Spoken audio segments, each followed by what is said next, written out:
Welcome back after the break. अच्छा जी, अब बात करते हैं पाकिस्तान की यंगेस्ट बल्कि दुनिया की youngest Nobel laureate Malala Yousafzai की, जिनके बारे में आप जानते हैं कि उन्होंने बेहतरीन, पहले तो यकीनन वो एजुकेशन पर फोकस थी।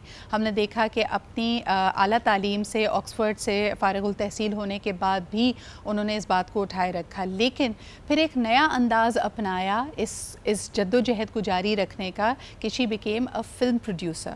उन्होंने कदम रखा हॉलीवुड की दुनिया में और अब हाल ही में नज़र आता है कि उन्होंने प्रेसिडेंशियल कैंडिडेट हिलरी क्लिंटन के साथ एक दफ़ा एक कोलैबोरेशन की है इस दफ़ा, और वो एक ब्रॉडवे म्यूज़िकल तरतीब दे रही हैं, उसको प्रोड्यूस कर रही हैं, जो कि ख़वातीन की जो उनकी जद्दोजहद रहती है, जो आम दिनों में वो जिस तरह सफ़र करती हैं कल्चरल की वजह से, इकनॉमिक बैरियर्स की वजह से, उन इशूज़ को उजागर करेंगी।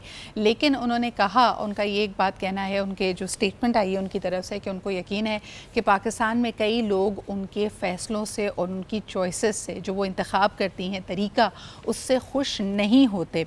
और एक शदीद रद्द अमल आता है, लोग कहते हैं कि पाकिस्तान की जो मजबूरियाँ हैं, पाकिस्तान की जो एक पाकिस्तान की सफरिंग है, उस कार्ड को प्ले करती हैं मलाला यूसुफजई। लेकिन उन्होंने कहा कि इस दफ़ा भी जो को क्रिएटर्स हैं इस म्यूज़िकल के, Hillary Clinton and Malala Yousafzai, उन्होंने कहा कि इसके बावजूद कि ट्विटर पे कई लोगों ने इस बात को, इस कदम को सराहा नहीं, बल्कि एक दफ़ा फिर तशहीर का पब्लिसिटी स्टंट कह के इसको एक तरफ रद्द किया है, तो लोगों का कहना है कि ये दुनिया की अपनी मुनाफिकत की तरफ नज़र आता है। इस बैकलैश के बावजूद मलाला की तरफ से कोई ऑफिशियल स्टेटमेंट नहीं आई है, लेकिन इस पर क़यास आराइयाँ जारी हैं। She is always been a very controversial character.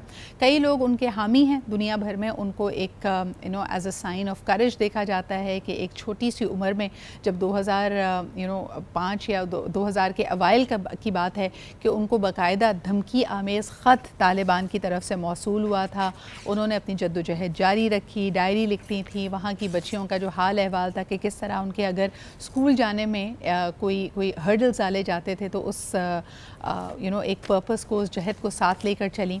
लेकिन जब उन पर हमला किया गया, उसके बाद हमने देखा कि she was transported to live outside of Pakistan. बरतानिया में वो रिहाइश उन्होंने इख्तियार की, और आज जब हम देखते हैं कि she is a full grown woman माशाल्लाह, जिन्होंने शादी भी की है और मुख्तलिफ़ चीज़ों में वो सरगर्म हैं, अभी भी ऐसा लगता है कि कंट्रोवर्सीज़ और स्कैंडल्स उनका पीछा नहीं छोड़ती। उनके हर कदम को बड़ी बारीकी से देखा जाता है। वैसे ये मुझे भी बड़ा हैरत अंगेज़ बात लगी कि पब्लिक डिप्लोमेसी और इतना इन्फ्लुएंस रखने के बाद आप, हो सकता है पॉलिटिक्स में डायरेक्टली आ जाती, या आप कोई पॉलिसी मैटर्स के लिए वर्ल्ड बैंक या यूनाइटेड नेशंस का कोई विंग में आप अपनी शमूलियत इख्तियार करती, प्रोडक्शन की तरफ आना और मीडिया को एज अ मीडियम बनाना, ये एक थोड़ा डिफरेंट सा उनका एक डिसीजन था। इस पर आप क्या सोचते हैं, ज़रूर हमें बताइए। लेकिन कॉल्स भी हमारी खुली हैं, I don't know if you have enough time, हमें हेडलाइंस की तरफ जल्द ही बढ़ना है, लेकिन ये एक सिनेरियो है, और अगर आप ये सेगमेंट मेरा सोशल मीडिया पे, डिजिटल पे देख रहे हैं, तो ज़रूर नीचे कमेंट्स में बताइए कि आपको क्या लगता है कि इतनी अचीवमेंट्स, इतना बाअसर,